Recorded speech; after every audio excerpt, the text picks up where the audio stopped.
Berjumpa kembali bersama saya Romo Samuel Anton Situmorang, Ordo Karmel, dalam Renungan Harian Katolik Paroki Tomang Gereja Maria Bunda Karmel.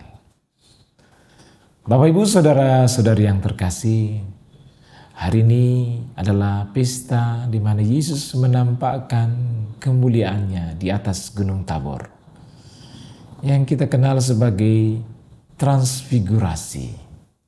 Yesus naik Gunung Tabor bersama murid-murid yang Dia kasihi. Sebelum pergi naik ke gunung yang lazim disebut Tabor bersama ketiga muridnya, yaitu Petrus, Yakobus, dan Yohanes, sekitar sepekan sebelumnya Yesus sudah memberitahukan kepada segenap muridnya bahwa Ia harus menderita, dibunuh, namun akan bangkit kembali. Kita bisa melihatnya dalam Matius bab 16 ayat 21 sampai dengan 28. Pada waktu itu Yesus mengatakan kepada murid-muridnya, "Barang siapa mau mengikuti aku, ia harus menyangkal dirinya, memikul salibnya dan mengikuti aku." Murid-muridnya kecewa mendengar ucapan Yesus itu. Dan Petrus juga menegur Yesus dengan berkata, "Tuhan, kiranya Allah menjauhkan hal itu. Hal itu sekali-kali tak akan menimpa engkau." Tetapi Yesus menegur keras Petrus dengan berkata, "Enyahlah iblis, engkau suatu sandungan bagiku. Sebab engkau bukan memikirkan apa yang dipikirkan Allah, melainkan apa yang dipikirkan oleh manusia." Dengan latar belakang ini, Yesus mengajak Petrus bersama dengan Yakobus dan Yohanes naik ke Gunung Tabor, di mana Yesus memperlihatkan diri dalam keadaannya yang mulia. Yesus mau memperlihatkan dan meneguhkan kepada murid-muridnya siapakah dirinya itu sebenarnya. Ketika muridnya diajak Yesus naik ke Gunung Tabor itu, Petrus, Yakobus, dan Yohanes, kemudian hari di Yerusalem akan diajak juga oleh Yesus untuk pergi ke Taman Getsemani untuk berdoa sebelum Ia memasuki kesengsaraannya. Dan disitulah mereka bertiga melihat Yesus bergula dalam batin menghadapi tugasnya yang berat sebagai Al-Masih. Ternyata Yesus guru mereka yang telah berbuat baik, menolong begitu banyak orang, dan yang sebelumnya kemuliaannya telah mereka saksikan sendiri Gunung Tabor, ternyata harus menderita. Patut kita perhatikan bahwa suara dalam awan yang terdengar di Gunung Tabor, "Inilah anakku yang kukasihi, kepadanya lah aku berkenan, dengarkanlah dia." Ada ulangan suara dari surga yang terdengar ketika Yesus dibaptis di Sungai Yordan. "Inilah anakku yang kukasihi, dengarkanlah dia." Bapak, Ibu, Saudara-saudari yang terkasih, saya mau mengajak kita untuk fokus pada kata Allah Bapa ketika Yesus dan Elia dan Musa dinaungi oleh awan dan ada suara yang berkata, "Inilah anakku yang terkasih, dengarkanlah dia." Allah Bapa mengarahkan kita semua untuk sungguh-sungguh mendengarkan Yesus. Dan kalau kita baca dalam kitab suci kita, semua orang-orang kudus, semua tokoh-tokoh dalam kitab suci yang mengalami mujizat demi mujizat dari Tuhan adalah orang-orang yang mendengarkan Yesus. Mari kita lihat mujizat pertama yang dikerjakan oleh Yesus, yaitu mengubah air menjadi anggur. Ketika Bunda Maria dan Yesus diundang ke dalam pesta pernikahan, Bunda Maria mengetahui bahwa tuan pesta kekurangan anggur. Lalu ia datang kepada Yesus minta supaya Yesus menolong mereka.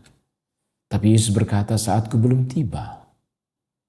Tetapi Maria dengan penuh keyakinan, dia pergi menjumpai para pelayan-pelayan. Dan berkata kepada para pelayan, nanti lakukan apapun yang diperintahkan anakku kepada kalian. Dan Yesus pun akhirnya menemui para pelayan dan berkata kepada para pelayan, isi semua tempayan-tempayan penuh dengan air. Dan mereka mendengarkan, mereka mengerjakannya. Sesudah itu Yesus menyuruh mereka untuk mengecapnya. Dan seketika air berubah menjadi anggur. Mujizat pertama terjadi karena mendengarkan Yesus. Mujizat selanjutnya berada di tepi danau Galilea. Ketika itu Yesus pergi menjumpai murid-murid dan dia minta ikan. Apakah ada ikan di antara kamu? Dan Petrus berkata, kami semalam-malaman sudah mencari ikan, tapi kami tidak menemukannya. Lalu Yesus menyuruh mereka, memerintahkan mereka untuk berangkat ke tempat yang lebih dalam dan menebarkan jala. Dan mereka berangkat, mereka taat, mereka dengarkan. Seketika itu juga mereka menangkap banyak sekali ikan. Mujizat kedua terjadi karena Petrus dan murid-murid lainnya mendengarkan Yesus. Dan ada banyak sekali mujizat-mujizat terjadi, baik dalam perjanjian lama maupun perjanjian baru, karena mereka semua mendengarkan Tuhan.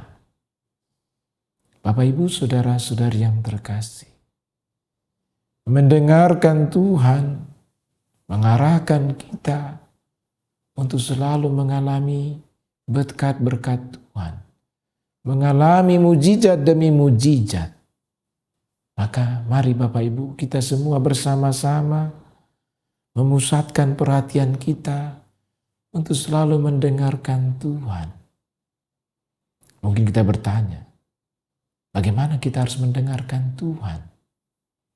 Satu-satunya cara untuk bisa mendengarkan Tuhan adalah dengan membuka kitab suci kita, membaca isi kitab suci kita. Sebab seluruh isi kitab suci kita adalah Tuhan yang berbicara dan kita mendengarkan. Dalam setiap ibadat sabda, ketika kita mendengarkan sabda dibacakan, sebenarnya Tuhan sedang berbicara kepada kita dan kita mendengarkan. Dan kalau kita mengerjakan semua perintah-perintah Tuhan, bukan tidak mungkin, mujizat demi mujizat akan kita alami bersama. Bapak Ibu, kita harus selalu terbuka untuk mendengarkan sabda Tuhan dan selalu bersedia melaksanakannya dengan setia. Sabda Tuhan yang disampaikan Yesus dalam Injil Matius pada hari ini kepada kita adalah hubungan antara perjuangan dan kemenangan. Atau dengan kata lain antara penderitaan dan keselamatan atau kemuliaan. Petrus, Yakobus, dan Yohanes menyaksikan kemuliaan Yesus di gunung. Tetapi kemudian mereka juga menyaksikan pergulatan batinnya di Taman Getsemani.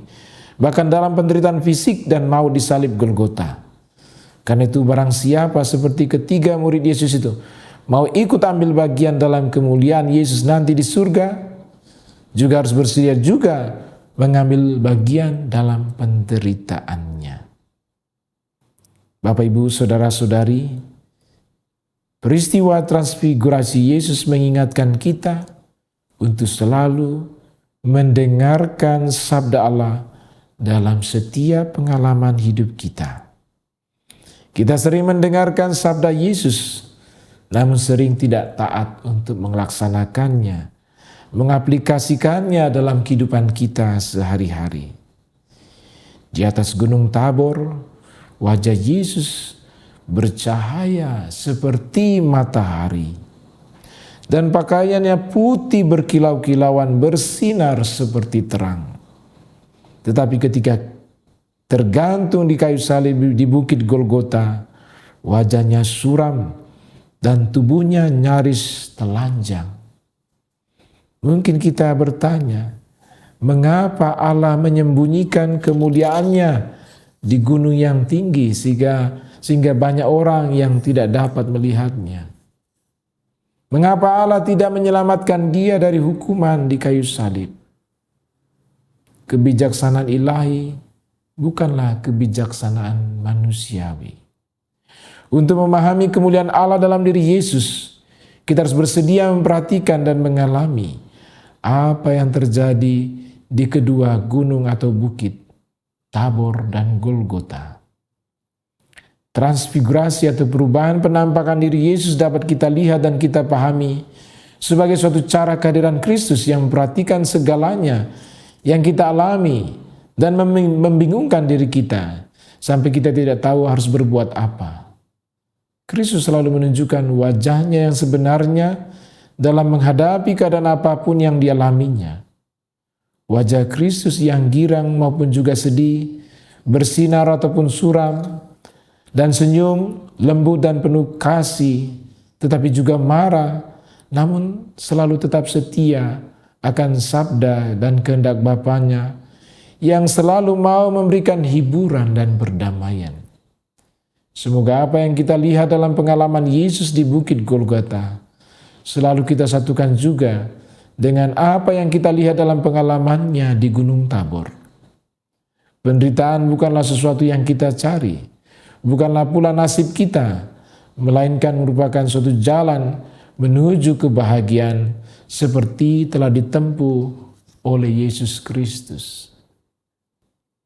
Bapak, Ibu, saudara-saudari, untuk mencapai kemuliaan surgawi, Yesus harus melewati jalan salib. Dan kita juga harus melakukan hal yang sama. Untuk mengalami sukacita surgawi, kita juga harus melewati berbagai macam penderitaan, berbagai macam kesulitan, tantangan, seperti yang dialami oleh Yesus. Tetaplah beriman, tetaplah bertahan di dalam kekatolikan kita. Tuhan memberkati kita semua. Amin.